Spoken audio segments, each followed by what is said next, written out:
Screen share हो रही है, सबको अपीयर हो रही है?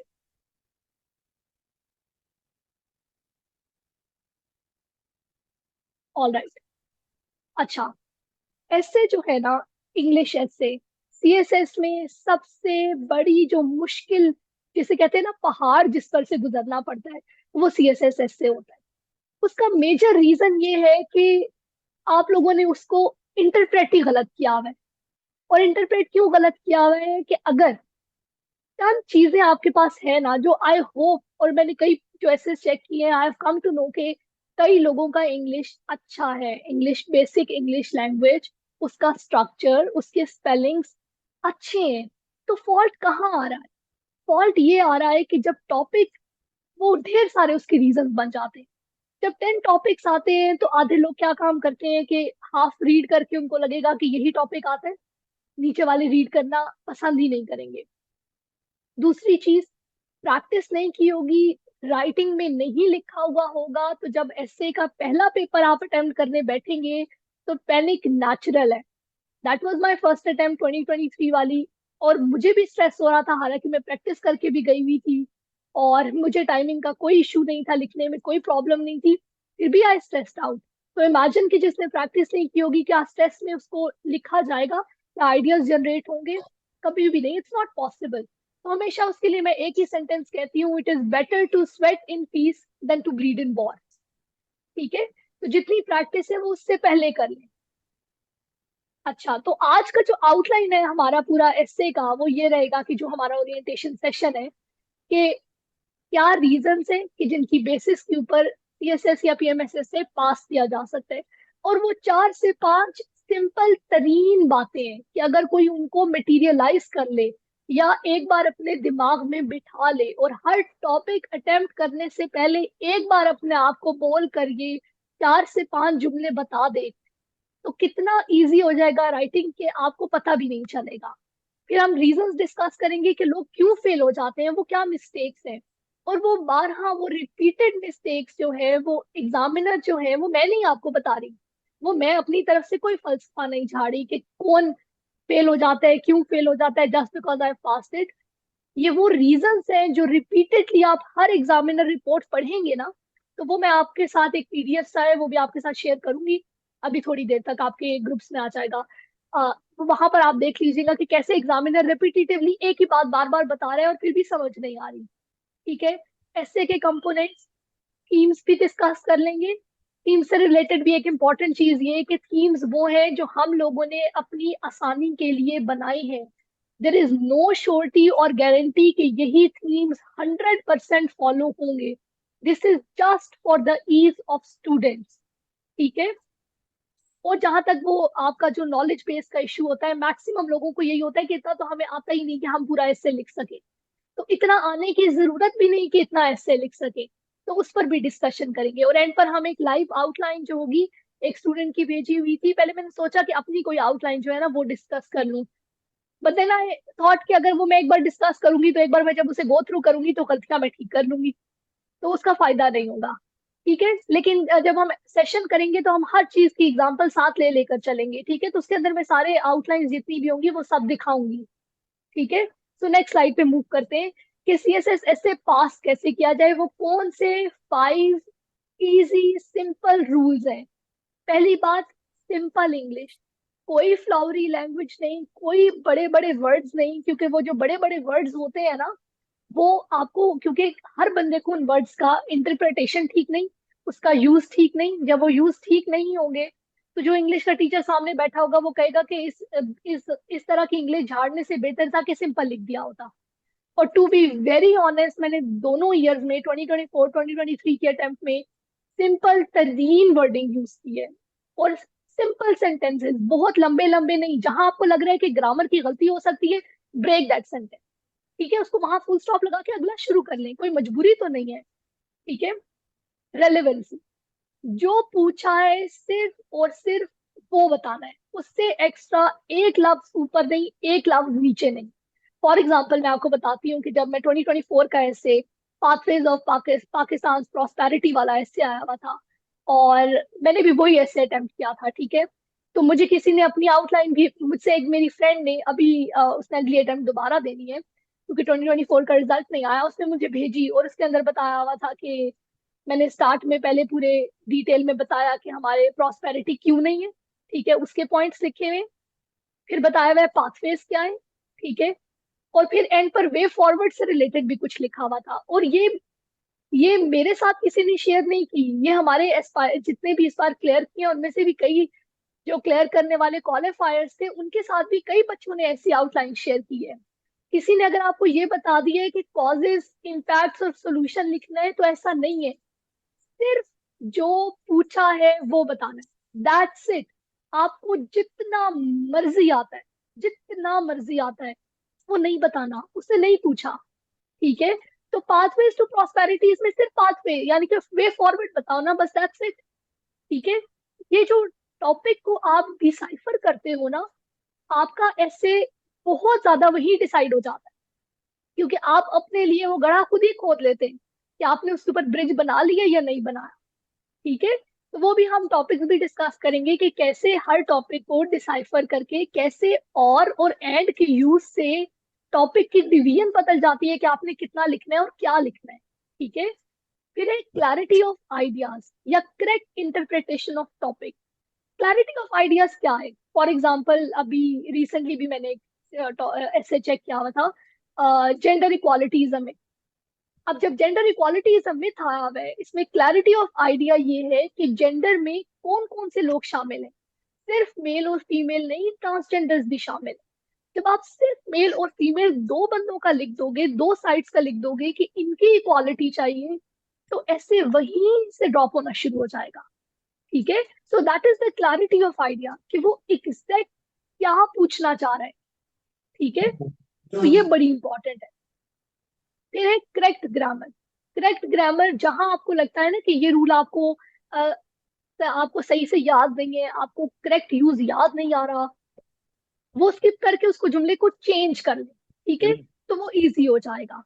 और स्पेलिंग, प्लीज पहले 3-4 पेजेस में सिर्फ ये कोशिश कर लीजिएगा कि किसी भी वर्ड में कोई स्पेलिंग मिस्टेक नहीं छोड़नी।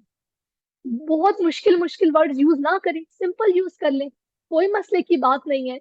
सिंपल से ही मैंने अपने बहुत से बाद में जो जिन्होंने रिटर्न क्वालिफाई किया, I wanted to confirm this, क्योंकि इतनी ज्यादा मिथ्स एग्जिस्ट कर रही थी जब पेपर मैं भी देने के लिए बैठी उससे पहले। I just wanted to confirm कि क्या कोई डिफरेंट मेथड है जो हर बंदा यूज करे, या क्या बहुत ज्यादा हाईफाई इंग्लिश वाले लोग यूज करें, जैसा कि सीएसएस के अराउंड ये एक मिथ भी एग्जिस्ट करती है कि बहुत हाईफाई इंग्लिश होगी तो you will pass it. That is not true. Simple, easy, clear, relevancy, ठीक है, ये 5 बातें हैं, जिसके पास सिर्फ ये 5 सिंपल चीजें होंगी ना, that person will pass the essay, ठीक है। अच्छा, why do students fail English ऐसे? सेम इन्हीं रीजंस का ऑपोजिट है। और आप कोई भी एग्जामिनर रिपोर्ट उठाकर देख लें, सेम 4 से 5 बातें। वो ग्रामर में कहता है कि सब्जेक्ट वर्ब एग्रीमेंट नहीं है, स्पेलिंग का एरर है, सेम मटेरियल है जो अवेलेबल है और वही रिप्रोड्यूस हो रहा है बार बार। इसीलिए जब कोई मुझसे ऐसे ऐसे रिलेटेड बुक्स पूछता है कि कौन सी बुक रिकमेंडेड है, तो कोई बुक रिकमेंडेड नहीं है, सिर्फ और सिर्फ एक चीज रिकमेंडेड है कि लिखें। नहीं लिखा जा रहा, किसी से हेल्प ले लें, किसी की आउटलाइन देखें, उसके बाद खुद कोशिश करें कि उससे कुछ ज्यादा आप जो है आर्गुमेंट जनरेट करें और फिर रीराइट करें, ठीक है। कई टॉपिक्स ऐसे होंगे जो आपको नहीं पता चल रहा होगा, और कई कई एस्पायरेंट्स ने भी, कई क्वालिफायर्स ने भी, कई टीचर्स ने भी डिफरेंट स्टूडेंट्स के ना ऐसे शेयर किए होते हैं आपके इंस्टाग्राम के ऊपर। जैसे अब मैंने भी अपना शेयर किया हुआ था, बहुत से लोगों ने इसी तरह शेयर किया हुआ है। यूटिलाइज दैट, ठीक है। उनको देखें, उनको समझें, उनमें उनको अपने साथ कंपेयर करें, ठीक है, या पहले उस टॉपिक पे खुद लिख लें और फिर कंपेयर कर लें, या रीड कर लें और फिर कंपेयर कर लें, ठीक है। Make it easy for your self. ये पीडीएफ वाला जो है ना, ये मैं आपको भिजवा दूंगी, ठीक है। तीसरी बात ये कि कोई सिंगल मेथड नहीं है ऐसे पास करने का कि कोई एक टीचर कहे कि ये मेथड है और इसी से पास होगा। मैं स्ट्रिक्टनेस नहीं रखती ऐसे पढ़ाने में या ऐसे लिखने में भी, क्योंकि कोई स्ट्रिक्टनेस हो ही नहीं सकती, क्योंकि आप खुद देखते होगे कि हर एकेडमी से ऐसे पढ़ा हुआ बच्चा पास हो जाता है। अक्सर हर हर दूसरे या तीसरे मेंटोर के स्टूडेंट्स पास हो जाते हैं ऐसे के। तो कोई एक मेथड तो नहीं है ना, राइट? और आपने देखा होगा कि जो एस्पायरेंट्स ने लिखा हुआ होता है, हर का राइटिंग स्टाइल डिफरेंट होता है, हर क्वालिफायर का डिफरेंट है। ठीक है, तो कोई सिंगल मेथड नहीं है, कोई रिस्ट्रिक्शन नहीं है कि आपने किसी एक सिंपल एक ही तरीके से लिखना है। ठीक है, सिर्फ टॉपिक ने जो मांगा है वो लिखना है। ठीक है, और उसकी वो आएगा सिर्फ और सिर्फ प्रैक्टिस से। अच्छा, इससे पहले एक चीज और ऐड, चले वो बाद में, उसके बाद ऐड कर लेते हैं, पहले ये एक बार डिस्कस कर लें। अब इस टाइम पर क्योंकि अगस्त के बाद जो है हार्डली 8 मंथ्स रह जाएंगे। ठीक है, और टाइम अब जो है ना तेजी, बहुत तेजी से गुजरेंगे ये 4-5 मंथ। जो तैयारी करें प्रॉपर उन्हें पता भी नहीं चलेगा। ठीक है, तो जिन जिन को फियर है ना फुल लेंथ एस्से का, वो प्लीज जिस जिस पे आउटलाइन लिख रहे हैं उसका इंट्रो लिखना शुरू कर दें। इंट्रो के बाद अगला जो आप अगला आपने जो सेकंड स्टेटमेंट दी होती है ना इंट्रो के बाद, उस पर पैराग्राफ लिखना शुरू कर दें। बस 2-2 पैराग्राफ, और किसी से भी एवेलुएट करवा लें। और प्लीज जरूर एवेलुएट कराएं। क्यों? क्योंकि ग्रामर के जितने भी रूल्स आप लोग जहां मर्जी से भी पढ़ लेंगे, उन ग्रामर के रूल्स का फायदा नहीं होगा जब तक वो बार बार प्रैक्टिस नहीं होंगे और बार बार उनमें से कोई मिस्टेक नहीं निकालेगा। ठीक है, वो मैं आगे आपको एक एग्जांपल भी दिखाऊंगी कि कैसे ये ग्रामर का rule I had learned it lot lots of time ago. अब मुझे याद भी नहीं कि वो मैंने कब पढ़ा था, लेकिन जब तक वो मुझे 2 या 3 बार सख्ती से बताया नहीं गया कि this is the grammar rule का मिस्टेक जो आप कर रहे हो, जैसे हाउ या 5 क्वेश्चनिंग वर्ड्स होते हैं, उनके बाद हमेशा हेल्पिंग वर्ब आता है। लेकिन हम कितनी बार आउटलाइन के अंदर जब क्वेश्चन पूछते हैं, तो हम हाउ के बाद इज या हेल्पिंग वर्ब का केयर कर बिल्कुल नहीं, परवाह ही नहीं करते हम। ठीक है, तो ये वो मिस्टेक थी जो somebody पॉइंटेड इट आउट के बार बार की ये गलती आ रही है। ठीक है, अच्छा, अभी जो इशू है फुल लेंथ एस्से वाला, वो भी मैंने आपको बता दिया कि स्टेप बाय स्टेप आउटलाइन से आगे मूव करें, इंट्रो लिखना शुरू करें, इंट्रो के बाद अगला पैराग्राफ लिखना शुरू करें, या 3-4 पैराग्राफ लिखना शुरू करें।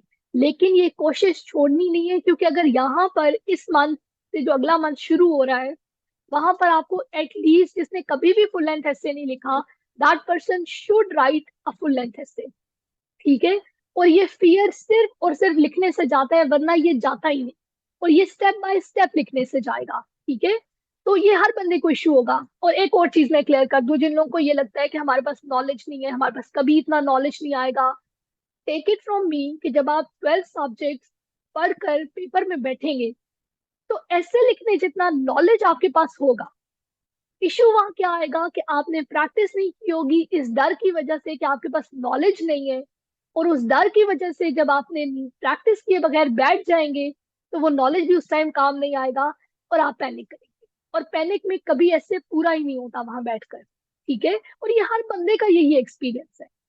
सही हो गया? अच्छा, ऐसे के जो टाइप्स है ना, उससे रिलेटेड एक बड़ी इंपॉर्टेंट चीज है जो बहुत ज्यादा जो है ना चलती है, वो ये कि टाइप्स हैं ऐसे की। ठीक है, और हर टाइप को स्पेसिफिक तरीके से अटेम्प्ट करना है। ठीक है, कभी वो क्वेश्चन पूछ लेता है, क्वेश्चन की डायमेंशन ऐसी होती है कि जहां वो और देकर पूछ लेता है, तो आपने उसके काउंटर आर्गुमेंट्स देने होते हैं। लेकिन अगर आप इंस्ट्रक्शन पढ़ें क्लियरली, जो वो एस्से के स्टार्ट में देता है, तो वो कहता है कि आपने 25 से 3000 वर्ड्स का एस्से लिखना है, और उसके अंदर आपने हर डिफरेंट किस्म के जो है डिस्कोर्सेज यूज करने, जिसमें एक्सपोजिशन भी है, आर्गुमेंटेशन भी है, डिस्क्रिप्शन भी है, और नरेशन भी है। ठीक है, और आगे वो कहता है कि जो स्कोर दिया जाएगा ना, वो ऑर्गेनाइजेशन का, कि इंपॉर्टेंट तरीन चीजों को आप फोकस करें। जब आप पॉइंट्स भी देना शुरू करें या सॉल्यूशंस भी देना शुरू करें, तो वो शॉर्ट टर्म से लॉन्ग टर्म की तरफ जाएं। या अगर आप हर्डल्स भी मेंशन करें या प्रॉब्लम्स भी मेंशन करें, तो the most eminent one should be at the top, that is the organisation. ठीक है, रेलेवेंस मैंने आपको बता दी है कि जो टॉपिक में पूछा है, दैट्स इट, उसके ऊपर नीचे कुछ भी नहीं लिखना।